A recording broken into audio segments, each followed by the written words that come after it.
अस्सलाम वालेकुम जी। आज का लेक्चर हमारे पास है ग्रेविटेशनल पोटेंशियल एनर्जी के बारे में।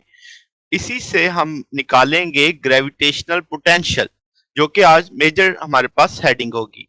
फिर एक चीज देखेंगे, gradient of a gravitational potential.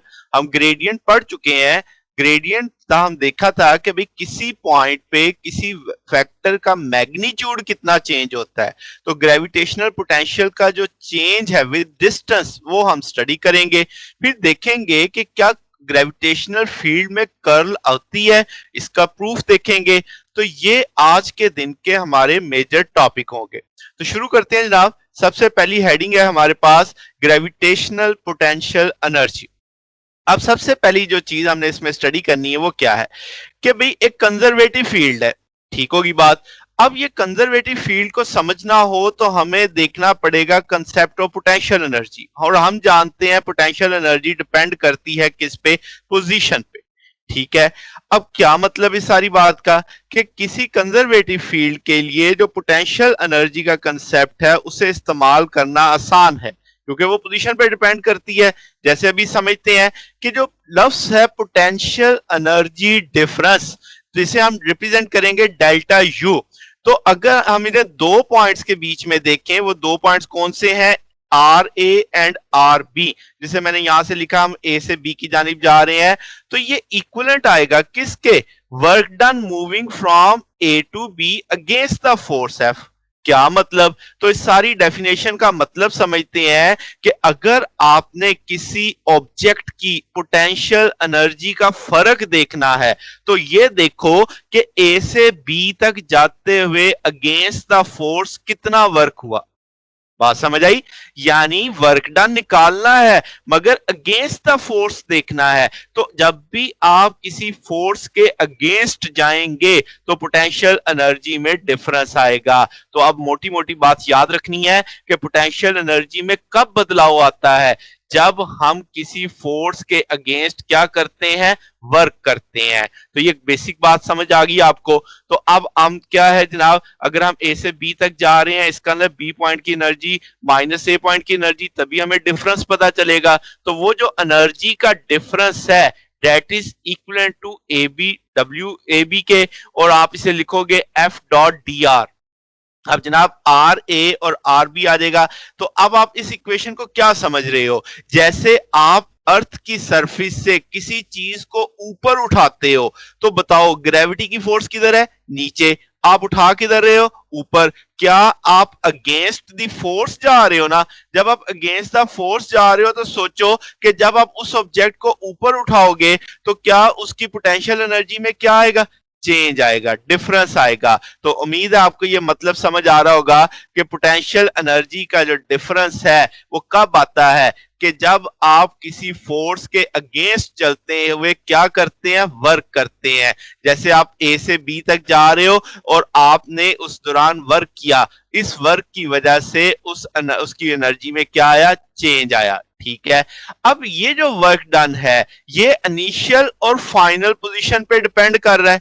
क्यों? क्योंकि हमने शुरू में तय कर दिया कि फील्ड कंजर्वेटिव है। फील्ड कंजर्वेटिव है तो फोर्स कंजर्वेटिव है। ये बात हम पहले काफी डिटेल में पढ़ चुके हैं कि कंजर्वेटिव फील्ड क्या होती है। कंजर्वेटिव फोर्स पाथ पे डिपेंड नहीं करती, वो सिर्फ इनिशियल वैल्यू पे डिपेंड करती है और फाइनल वैल्यू पे डिपेंड करती है। तो इसका मतलब अब जो फोर्स मैं यहाँ पे डिस्कस कर रहा हूं वो सिर्फ इनिशियल वैल्यू और फाइनल वैल्यू पे डिपेंड करेगी, तो मेरा वर्क भी इनिशियल वैल्यू और फाइनल वैल्यू पे डिपेंड करेगा। ठीक होगी बात। तो नतीजा क्या निकला? हेंस हम क्या कह सकते हैं कि ग्रेविटी की जो फील्ड है वो कंजर्वेटिव फील्ड है। यानी ग्रेविटी में किया गया वर्क पाथ पे डिपेंड नहीं करता। ये हम पहले कंजर्वेटिव फोर्स के टॉपिक में ये बात डिस्कस कर चुके हैं पहले। तो ये यहाँ पे एक तरह से अब हमने चूंकि एनर्जी के साथ रिलेट कर रहे हैं तो हमने देखा ग्रेविटेशनल फील्ड कंजर्वेटिव फील्ड है। यानी ग्रेविटेशनल फील्ड का किया गया वर्क सिर्फ किस पे डिपेंड करेगा? इनिशियल वैल्यू पे और फाइनल वैल्यू पे। जनाब तो अब ग्रेविटेशनल फोर्स को हमने सेंट्रल फोर्स भी कहते हैं। जब आपने शेल थ्योरम वाला टॉपिक पढ़ा तो आपको पता चला कि फोर्स हमेशा सेंटर पे लगती है, सेंटर की जानिब होती है। तो हमने वहां से नतीजा अखज किया था कि ग्रेविटेशनल फोर्स एक सेंट्रल फोर्स है, जो कि हम जिसे कह सकते हैं कि passing through the given point centre of the force. यानी कि आपके पास अगर जमीन किसी चीज को अपनी जानिब खींच रही है तो वो फोर्स जमीन के सेंटर की जानिब लगेगी।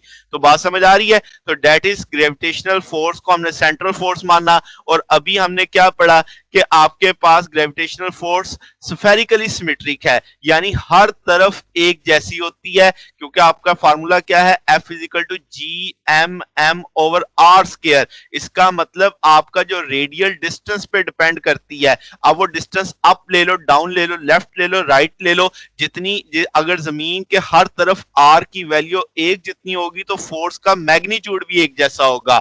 यानी कि magnitude of the force depend करता है किस पे, रेडियल डिस्टेंस पे, सेंटर ऑफ द फोर्स यानी सेंटर ऑफ अर्थ कह लो, नॉट ऑन इट्स डायरेक्शन। तो इसका हम नाम देंगे कि जब फोर्स सिर्फ डिस्टेंस पे डिपेंड कर रही है तो इसका मतलब वो स्फेरिकली सिमेट्रिक होगी, यानी हर जानिब से एक जैसी दिखेगी, हर जानिब से एक जैसा मैग्नीट्यूड होगा डिस्टेंस के लिहाज से।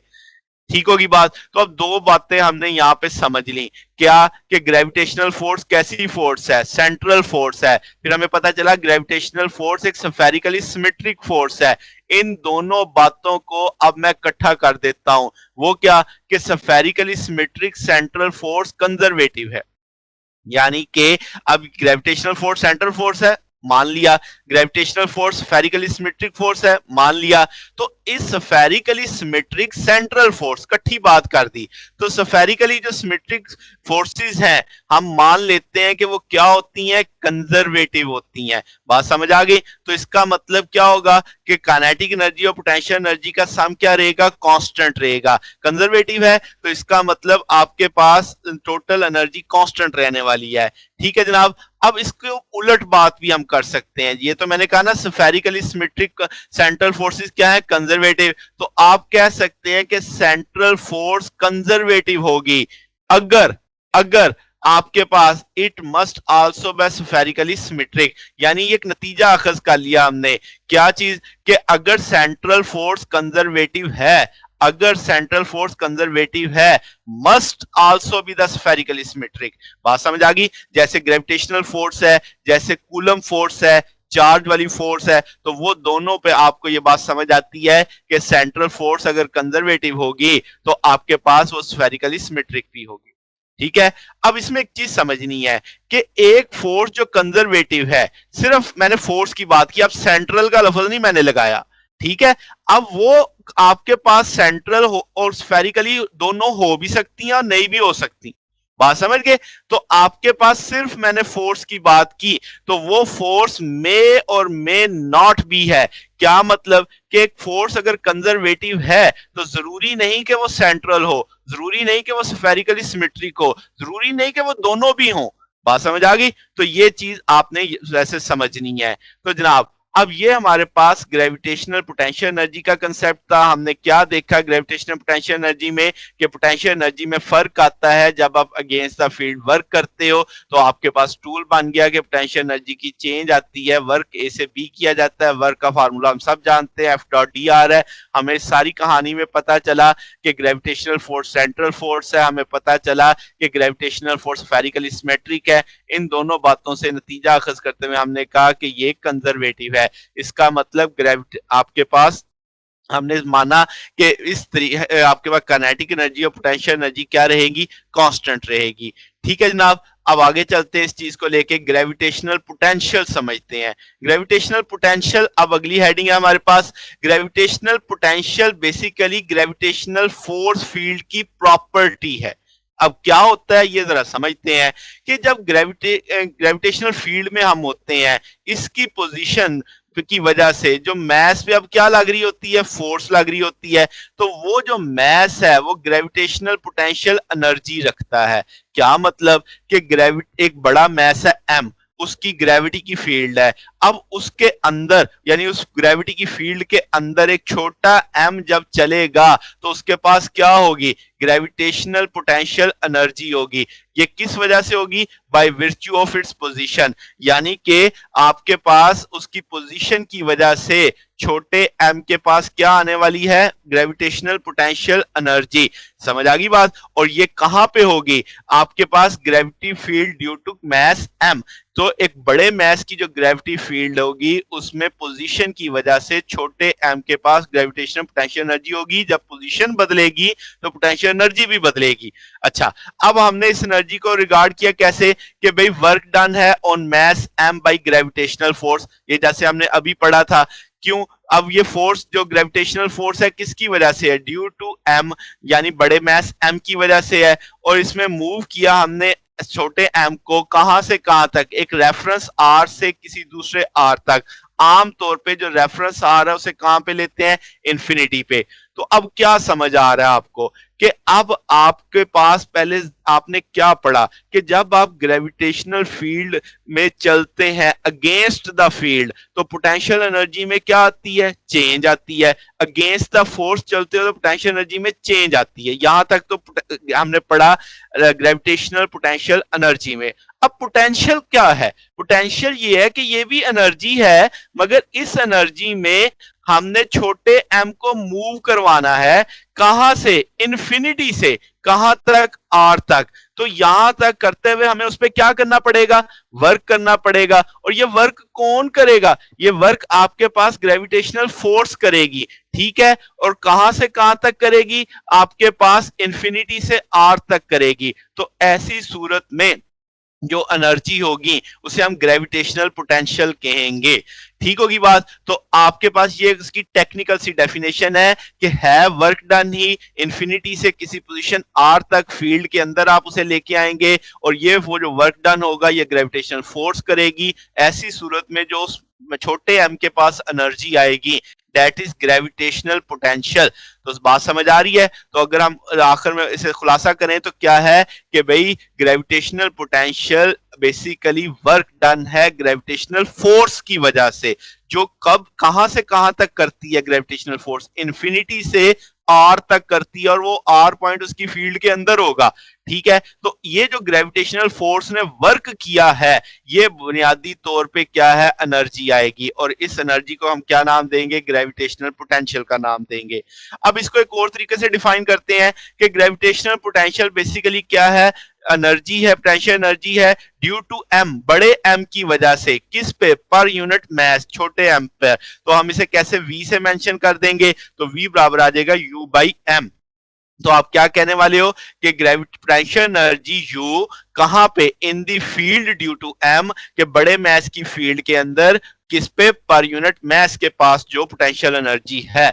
तो potential energy per unit mass जो होगी बड़े मास की फील्ड के अंदर that is called gravitational potential. और इसे हम किससे रिप्रेजेंट करेंगे, v से रिप्रेजेंट करेंगे। अब दूसरे लफ्जों में हम क्या कह सकते हैं कि भाई आपके पास ये ग्रेविटेशनल फोर्स का पर यूनिट मास है, ठीक है, work done by gravitational force per unit mass है।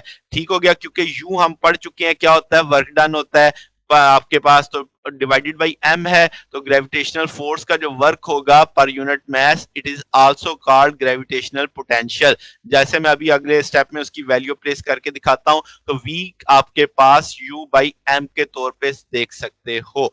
ओके, अब इस चीज को थोड़ा मजीद एक्सप्लेन करते हैं कि work done by gravitational force per unit mass. तो अब आप देख सकते हो, आप क्या कि v is equal to u by m। u क्या है, work done by gravitational force from r reference to r। तो अब F बाई m हम सब ने पढ़ा हुआ है किसके बराबर होता है, G, यानी ग्रेविटेशनल फील्ड स्ट्रेंथ के बराबर होता है। तो आप F बाई m को G डॉट डी आर ले सकते हो। तो इसका मतलब हमने पढ़ा हुआ है ग्रेविटेशनल कंजर्वेटिव फील्ड है, यानी हम क्या देखेंगे कि मास m कब मूव करेगा from r reference to r। ये चीज अहम नहीं है, अहम क्या है, सिर्फ इनिशियल और फाइनल पोजीशन। हमने पूरे रास्ते को स्टडी नहीं करना, हमने सिर्फ इनिशियल पोजीशन और फाइनल पोजीशन में वर्क डन देखना है। तो जो हमारा वर्क डिपेंड ही सिर्फ उस बात पे करेगा। ओके, तो g डॉट डी आर आ गया। अब आपके पास g की वैल्यू हम सब जानते हैं, minus G M over R square है। हमने ग्रेविटेशनल एक्सेलरेशन वाले टॉपिक में ये फार्मूला पढ़ा था।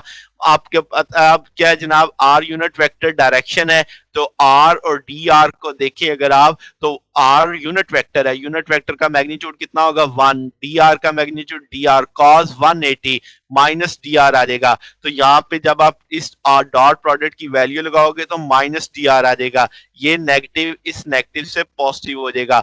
अब मुद्दा ये है कि आर यूनिट वेक्टर और डी आर के बीच में एंगल 180 क्यों है? क्योंकि आपका जो आर यूनिट वेक्टर है ये किस जानिब है, जिस जानिब आप जा रहे हो, जो फोर्स है, जो आपके पास फोर्स है वो इसके अपोजिट है, यानी कि आपके पास ग्रेविटेशनल फोर्स और आपका तय करदा जो डिस्टेंस है, जो डिस्प्लेसमेंट है, वो एक दूसरे के अपोजिट आ जाएगा। तो इस सूरत में हम कहेंगे कि आर यूनिट वेक्टर ये बेसिकली किस क्या है, जी जी की वजह से आया। तो आपके पास it is always directed toward the centre of earth, जबकि डी आर आप अगेंस्ट अगर लेके जा रहे हो तो आप इंफिनिटी की जानिब लेके जा रहे हो, तो आपके पास क्या आएगा कि ये दोनों अपोजिट आ जाएंगे। अपोजिट आएंगे तो साथ में क्या लगेगा, माइनस, माइनस माइनस क्या हो जाएंगे, पॉजिटिव। तो अब आप इसे ऐसे लिख सकते हो, जी कांस्टेंट है, कैपिटल एम कांस्टेंट है, तो उसे बाहर ले लेंगे। आपके पास 1 over R square into D R, integral लगाएंगे, बाउंड्री कंडीशन लगाएंगे, इक्वलेंट आ जाएगा minus G M over R, तो v बराबर आ जाएगा minus G M over R. तो जनाबे वाला, अब आपके पास ये जो आपने लाइन इंटीग्रल लिया है, ये एक लाइन पे भी सोचा जा सकता है, एक सरफेस पे भी सोचा जा सकता है, एक वॉल्यूम पे भी सोचा जा सकता है, मगर किसकी, ग्रेविटी की फील्ड में, अकॉर्डिंग टू सिचुएशन, कि ये जो पोटेंशियल है, ये इंटीग्रेशन जो आपने दी ओवर द लाइन भी है, ओवर द सरफेस भी मुमकिन है, ओवर द वॉल्यूम भी मुमकिन है। अब ये जो फार्मूला बना v is equal to minus G M over R, इसका मतलब पोटेंशियल इनवर्सली प्रोपोर्शनल है डिस्टेंस के। तो आप इस फिगर में देख सकते हैं कि जनाब जैसे जैसे आपके पास डिस्टेंस बढ़ रहा है तो पोटेंशियल की वैल्यू क्या होती जा रही है, आपके पास कम होती जा रही है। अगर आप माइनस के रेफरेंस से देखेंगे तो अगर आप यहाँ पे -10 लोगे तो यहाँ पे -2 है, यहाँ पे -1 के अगर लेते हैं तो इसका मतलब -10 छोटा है, -1 बड़ा है, तो इसका मतलब आर बढ़ रहा है तो पोटेंशियल भी बढ़ रहा है। तो ये जो नेगेटिव का साइन है इसकी वजह से ये इनवर्स v और r इनवर्सली प्रोपोर्शनल नहीं रहे, ये डायरेक्टली प्रोपोर्शनल हो गए एक तरह से, क्योंकि इस नेगेटिव की वजह से इस इनवर्सली प्रोपोर्शनल का कंसेप्ट डायरेक्टली हो जाता है। r के बढ़ने से आपका v भी बढ़ेगा। तो समझ आई बात, क्योंकि जैसे जैसे r बढ़ेगा इस सारे की वैल्यू आपके पास छोटी होती जाएगी, और नेगेटिव वैल्यू जो छोटी होती है वो बड़ी होती है। यानी मिसाल के तौर पे मिसाल दे रहा हूं, GM20 है, ठीक है, r की वैल्यू पहले 10 ले लो तो जवाब आएगा -2, ठीक होगी बात। अब जी है, अब r को बढ़ाते जाओ, r की वैल्यू ले लो आप लेट्स से 4, तो अब आप सॉरी कम कर लो, r की वैल्यू 4 ले लो तो इसका -5 आएगा। तो -5 छोटा है, -2 बड़ा है, तो इसका मतलब जब r ज्यादा था तो पोटेंशियल भी ज्यादा था, तो r बढ़ेगा तो पोटेंशियल भी बढ़ेगा आपके पास। तो ये चीज समझनी है, आप इस चीज को समझते हैं। इस चीज को समझने के लिए हम समझेंगे कंटिन्यूअस डिस्ट्रीब्यूशन ऑफ मास। तो अब आप क्या लगाओगे, यहाँ पे आपके पास g है dm ओवर r, जानते हैं डेंसिटी बराबर होती है dm ओवर dv के। तो यहां से जब आप वैल्यू प्लेस करोगे तो आप dm की वैल्यू रो इंटू dv लगा सकते हो। ये जो अब आपने इंटीग्रेशन ली है ये ओवर द वॉल्यूम ली है, बात समझ आ रही है। तो आपके पास अब आप इंटीग्रेशन ओवर द मैप लोगे ताकि आप पूरी ग्रेविटेशनल पोटेंशियल को इंटीग्रेट कर सको। ये तो एक एलिमेंट का है ना, तो पूरे वॉल्यूम के लिए आप इसे होल वॉल्यूम के लिए इंटीग्रेट कर सकते हो। इसी तरीके से अगर हम जो बॉडी को एक्सटेंड करें उसकी सरफेस डेंसिटी हो तो डीएम बराबर आ जाएगा रो डी ए के, तो वो वैल्यू हम यहाँ पे प्लेस कर सकते हैं। इस तरीके से अब हमने इसे इंटीग्रेट किया over the whole area potential मालूम करने के लिए। फिर इसी तरीके से अगर extended body linear mass density रखती है तो डीएम बराबर आ जाएगा आपके पास लैम्डा डी एल के, तो यहाँ पे लैम्डा डी एल प्लेस कर देंगे डीएम की जगह। अब हमने इंटीग्रेशन किया ओवर द होल लाइन, यानी पोटेंशियल मालूम किया over the whole line, potential मालूम किया over the whole area, potential मालूम किया over the whole volume. In that case अगर आपके पास कंटिन्यूअस डिस्ट्रीब्यूशन ऑफ मास है, ये आपने समझना है बस इसमें। तो आपके पास इस तरीके से हम इसमें फार्मूले को समझ रहे होते हैं। अब जो हमने चीज देखनी है वो है ग्रेडियंट ऑफ ग्रेविटेशनल पोटेंशियल। अब हमने अभी अभी क्या ग्रेविटेशनल पोटेंशियल को डिफाइन किया, gravity force per unit mass, gravitational field की थी। अब ये एक तरह से समझो स्पेशल डेरिवेटिव है किसका, ग्रेडियंट ऑफ पोटेंशियल का। क्या मतलब, अब आप देखो जरा, जी की वैल्यू हमने क्या पढ़ी हुई है, minus G M over R square into R. क्या मैं इसे ऐसे लिख सकता हूं, पार्शियल ओवर पार्शियल आर, देख रहे हो, जी एम ओवर आर, यानी सिर्फ मैग्नीट्यूड उठा रहा है मैं इसका। तो अब अगर आप इसको करेंगे सॉल्व तो क्या आपके पास यही चीज बन जाएगी।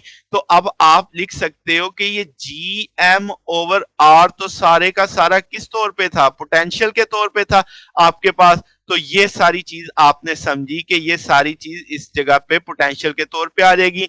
तो अब आप लिख सकते हो partial over partial R V है, यहाँ पे माइनस ग्रेडियंट वी है, बराबर आ जाएगा माइनस डेल्टा वी के। यहाँ पे आई थिंक माइनस मिसिंग है, तो ये मैं माइनस प्लेस कर रहा हूं।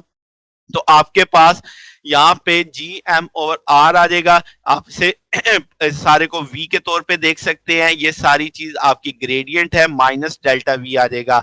अब आप इसको क्या समझो कि आपके पास जो डी आर है, जो आपके पास डिस्टेंस में इंक्रीज आ रही है लाइन ज्वाइनिंग द मैसेज, इसे हम कुछ कोऑर्डिनेट्स ले लेते हैं और डॉट प्रोडक्ट के जरिए हम टोटल डेरिवेटिव ऑफ वी लेते हैं। जैसे हम जानते हैं कि आपके पास जब हम सेम डायरेक्शन में मूव करते हैं तो जी आपके पास नेगेटिव पोटेंशियल कम्युलेट करेगा। क्या मतलब, इसको भी समझते हैं। जैसे जी के हमने कंपोनेंट्स बना लिए, डी आर के कंपोनेंट्स बना लिए, अगर मैं इनका डेरिवेटिव डॉट प्रोडक्ट लेता हूं नेगेटिव, तो आपके पास ये minus d x minus d y minus d z आ जाएगा।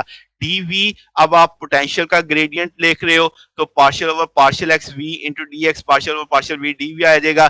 तो आपके पास डेफिनेशन यही है कि अब आप क्या कह रहे हो कि ये डी वी सारे का सारा ये जो आपके पास है, ये टोटल डेरिवेटिव ऑफ जो v है, ये अब आपके पास माइनस जी डॉट डी आर के बराबर है। तो अब आप इसे इसको इक्विवेलेंट कर दो, यहां से आप देखो कंपैरिजन करो, डी एक्स वाली टर्म के साथ कंपेयर करो, डी वाई को डी वाई वाले कंपेयर से, डी जेड को डी जेड वाले से, तो पता चलेगा कि माइनस जी एक्स बराबर है partial V over partial X, minus G Y बराबर है partial V over partial Y, और माइनस जी जेड बराबर है partial V over partial Z. क्या मतलब कि आपके पास हर एक्सिस के ऊपर जो ग्रेविटेशनल फील्ड है उसे हम क्या देख सकते हैं, नेगेटिव ग्रेडियंट ऑफ पोटेंशियल। समझ आ रही है बात, यानी कि जी का जो एक्स कंपोनेंट है आप उसमें देखोगे कि वो नेगेटिव ग्रेडियंट ऑफ पोटेंशियल है। यानी आपके पास अगर इसको थ्री डायमेंशनल केस में हम देखें इस सेंस में, तो ग्रेविटेशनल फील्ड क्या होगी, minus of the total gradient of potential. यानी total gradient of potential, potential का मुकम्मल ग्रेडियंट का नेगेटिव लेंगे तो वो ग्रेविटेशनल फील्ड के ग्रेविटेशनल फील्ड इंटेंसिटी के बराबर आ जाएगा। तो आप इसे क्या लिख सकते हो, जी वेक्टर बराबर है, तो आपने लिखा negative of total gradient of potential. तो आप माइनस ग्रेडियंट भी माइनस ग्रेडियंट इस सिंबल वाइज भी लिख सकते हो, तो ये रिजल्ट आ गया। तो हमने क्या देखा इस सारे में, हमें पता चला कि जो जी है ये चीज बेसिकली स्पेशल डेरिवेटिव ग्रेडियंट है किसका, पोटेंशियल का। ये चीज बहुत इंपॉर्टेंट है। आपके पास जी एम ओवर आर को आपने जब इस तरीके से स्पेशल डेरिवेटिव के तौर पे लिखा, तो क्या आप इसे लिख सकते हैं इस तौर पे। जब आप इसे डेरिवेट करोगे तो आप देखोगे यही पैटर्न आपको अचीव हो जाएगा दोबारा। तो इसका मतलब इस सारे का जो डेरिवेटिव है, जो जवाब आता है वो तो असल में तो जी था ना, तो इसका डेरिवेटिव लोगे तो वो ग्रेडियंट ऑफ पोटेंशियल आ जाएगा आपके पास, क्योंकि जी एम ओवर आर तो पोटेंशियल है ना। तो यही चीज मैंने लिखी यहाँ पे कि भाई आप जब जी का gravitational force per unit mass को देखते हो तो वो स्पेशल डेरिवेटिव ऑफ पोटेंशियल बनता है। इसी चीज को हमने यहाँ पे देखा कि हम इसको एक जनरल वे में एक्सप्रेस करते हैं कि जो डी आर है, आप उसके कंपोनेंट्स का लो, फिर आप डॉट प्रोडक्ट लो, अगर आप उसका जैसे आपने यहाँ पे लिया है, जैसे आपने डी आर के कंपोनेंट बना लिए, तो वो बराबर क्या होगा, टोटल डेरिवेटिव ऑफ वी भी ले लो। तो ये अब आपकी जो डेफिनेशन बता रही वो क्या है कि आपके पास सेम डायरेक्शन में जब आप चलोगे, जिस सिंक में जी जा रहा है, तो पोटेंशियल में कमी आ रही है। क्या मतलब, अब मैं देसी जुबान में समझाता हूं कि अगर आप जी के साथ साथ चलो, जी किधर है, जमीन की जानिब, तो जैसे जैसे आप जी के साथ साथ चलोगे, सेम डायरेक्शन ऑफ जी, तो आपके पास नेगेटिव पोटेंशियल यानी एनर्जी में कमी आ रही होगी। यानी जी को फॉलो करोगे तो पोटेंशियल में कमी आएगी। ये इसका एक देसी मतलब है, जिसे हम बोलेंगे ग्रेडियंट ऑफ ग्रेविटेशनल पोटेंशियल। अब इसी चीज को हम यहाँ पे समझ सकते हैं कि ग्रेविटेशनल पोटेंशियल को हम कहेंगे कि इसे नेगेटिव क्यों, क्या बता रहा है कि जब मैस अप्रोच करेगा अर्थ को, जैसे मैं अभी कह रहा था कि मैस जमीन की जानिब जाएगा, तो पोटेंशियल एनर्जी में क्या आ रही है, कमी आ रही है। मगर एक्सेलरेशन क्या हो रहा होगा, बढ़ रहा होगा, क्योंकि हम जानते हैं सरफेस पे जी की वैल्यू ज्यादा है। तो ये चीज समझनी है, ये इसका फिजिकल मीनिंग है।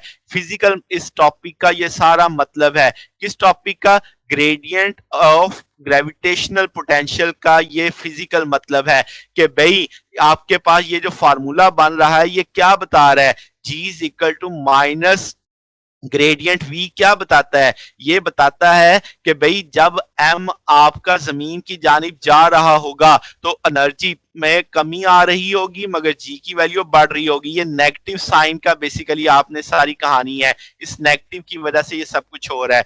फिर हम जानते हैं अगर हम उस ग्राफ का स्लोप लेते हैं तो जी की वैल्यू पॉजिटिव आएगी, क्योंकि जी तो बढ़ रहा है। तो आप माइनस साइन की वजह से, तो ग्रेडियंट जो आपके पास पोटेंशियल है वो आर के कम होने की सिंक में है टुवर्ड द सेंटर ऑफ अर्थ। यानी आप माइनस साइन का मतलब क्या ले रहे हो कि आप पोटेंशियल को देख रहे हो आर को कम करते हुए। आर कम कब होगा, जब हम जमीन के सेंटर की तरफ जा रहे होंगे, तो ऐसी सूरत में जी क्या आएगा, पॉजिटिव आएगा।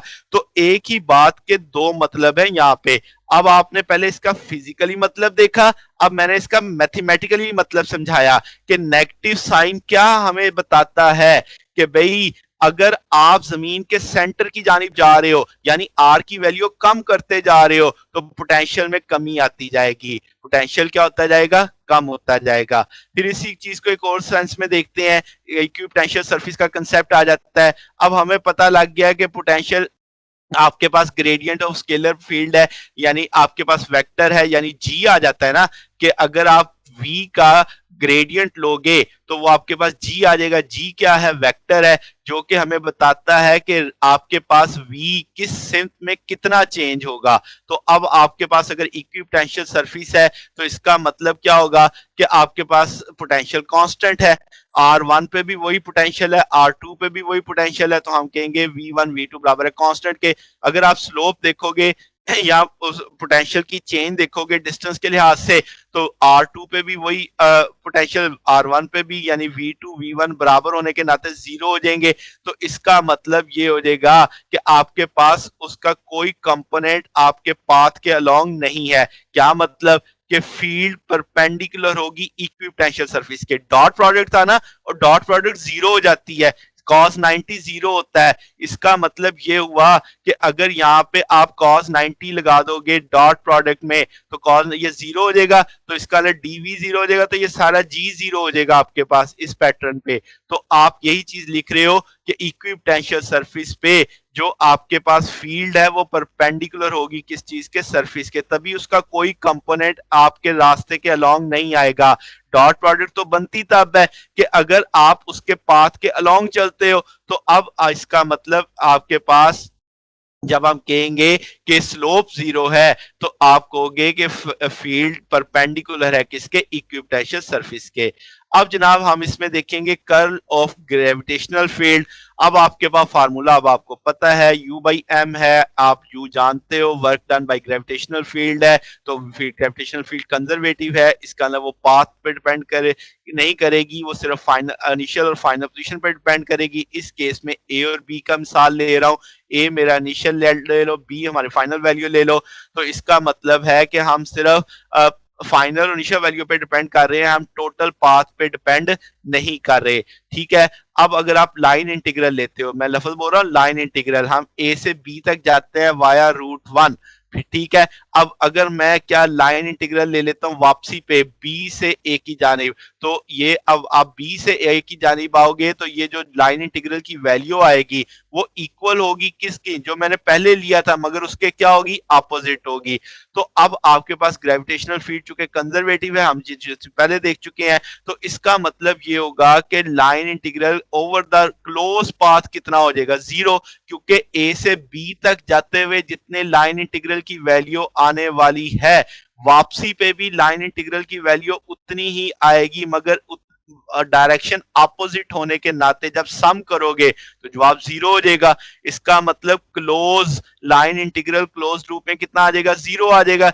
जी डॉट डी आर किसके बराबर आ गया, 0 आ गया। इसका ना circulation of the gravitational field कितनी होगी, 0। सर्कुलेशन समझ रहे हो, क्लोज घूम के आगे उसी जगह पे, तो आपके पास इसका मतलब ये है कि आप कह सकते हो कि सर्कुलेशन 0 है, तो इसका ना ग्रेविटेशनल फील्ड आपके पास रेडियल है, यानी सीधा चलती है, वो घूमती नहीं है। तो अब इस चीज को आप कैसे समझने वाले हो, अगर मैं स्टोक्स थ्योरम हमने पढ़ा हुआ पहले कि जीरो सर्कुलेशन, हमने क्या पढ़ा था कि क्लोज लाइन इंटीग्रल जो होता है, लाइन इंटीग्रल वो बराबर आ जाता है किसके, एरिया बाउंडेड बाय द सी, और उसमें कर्ल ऑफ वेक्टर फील्ड का डॉट प्रोडक्ट होता है डी आर के साथ। तो अगर मैं इसी सोच पे एफ वेक्टर की जगह जी वेक्टर आ जाए, डी आर आ जाएगा, और आपके पास कर्ल ऑफ जी आ जाएगा इंटू डी आर आ जाएगा, तो जवाब तो 0 आ रहा है, क्योंकि आपने क्लोज लाइन इंटीग्रल कितना माना है, 0। तो इसका मतलब अकॉर्डिंग टू दिस सिचुएशन आपके पास जी डॉट डी आर 0 आएगा, तो ये फैक्टर भी 0 होना चाहिए। तो अब ये फैक्टर 0 कैसे हो सकता है, पाथ तो 0 नहीं है,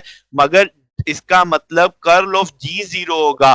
तो इसका आप इस curl of G gravitational field क्या हो जाएगी, कर्ल फ्री फील्ड है। क्या मतलब इसका कि आपके पास एक और तरीके की बात आ गई कि कर्ल फ्री जो फील्ड होती है उसे हम देख सकते हैं ग्रेडियंट ऑफ स्केलर पोटेंशियल, यानी किसी भी स्केलर फंक्शन का जो ग्रेडियंट होगा वो कर्ल फ्री होगा। ये नतीजा समझना आपने कि किसी भी स्केलर फंक्शन की जब आप ग्रेडियंट देखोगे तो वो कर्ल फ्री फील्ड बनेगी आपके पास, तो जिसको हम इस तौर पे लिख सकते हैं। तो ये हमारा आज का टॉपिक था। आपको पता चला कि हमने ग्रेविटेशनल पोटेंशियल एनर्जी देखी, हमने क्या देखा उसके अंदर, हमने देखा कि भाई आप जो ग्रेविटेशनल पोटेंशियल एनर्जी होती है वो ग्रेविटी की फील्ड के अंदर पाथ पे डिपेंड नहीं करती, वो इनिशियल वैल्यू पे डिपेंड करती है, फाइनल वैल्यू पे डिपेंड करती है।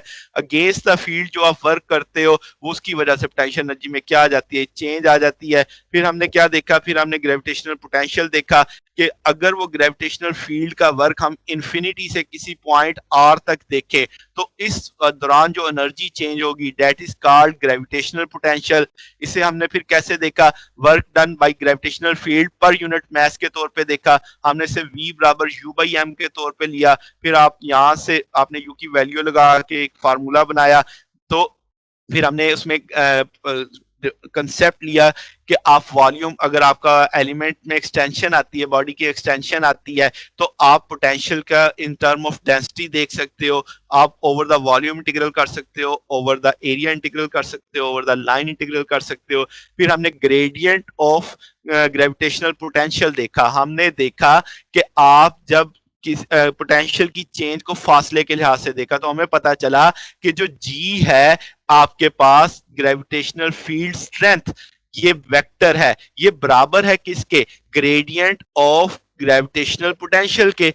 क्या मतलब कि पोटेंशियल एनर्जी चेंज होगी जब हम जी को फॉलो करेंगे। अगर हम जी के साथ साथ यानी जमीन के अर्थ की जानिब आ रहे हैं तो पोटेंशियल एनर्जी में कमी होगी। तो आपके पास यही बताया g is equal to minus gradient of potential, के आपके पास अगर आप टुवर्ड सेंटर जा रहे होंगे तो आपके पास जी तो बढ़ रहा हो, आपके पास सॉरी आप अर्थ की सरफेस पे आ रहे होंगे तो जी तो बढ़ रहा होगा, मगर पोटेंशियल में क्या हो रही होगी, कमी हो रही होगी। फिर हमने कर्ल का कंसेप्ट देखा, हमने देखा क्लोज लाइन इंटीग्रल, आपके पास जो आ जाता है वो 0 आ जाता है ग्रेविटेशनल फील्ड के वर्क डन का। तो आपने जब लाइन इंटीग्रल को 0 कर दिया तो इसका मतलब है आपने स्टोक्स थ्योरम के तहत देखा कि जो एरिया में आपके पास कर्ल ऑफ वेक्टर फील्ड थी वो 0 हो जाती है। तो इसका मतलब gravitational field curl free field है, यानी ग्रेविटेशनल फील्ड में कर्ल नहीं आती। इसका मतलब वो रेडियल है, यानी अपने पाथ के अलोंग चलती जाती है, किसी पॉइंट पे घूमती नहीं है उसकी वैल्यू, वो एक अलोंग द लाइन ट्रेवल कर रही होती है। तो ये आज के दिन का हमारा टॉपिक था। अगर आपको इसमें कोई क्वेश्चन पूछना हो तो आप इसमें कमेंट्स कर सकते हैं। वीडियो अगर पसंद आई हो तो इसे लाइक कीजिएगा, दोस्तों के साथ शेयर कीजिएगा, चैनल को सब्सक्राइब कर दीजिएगा। ओके जनाब, आज के लिए इतना ही। अल्लाह हाफिज।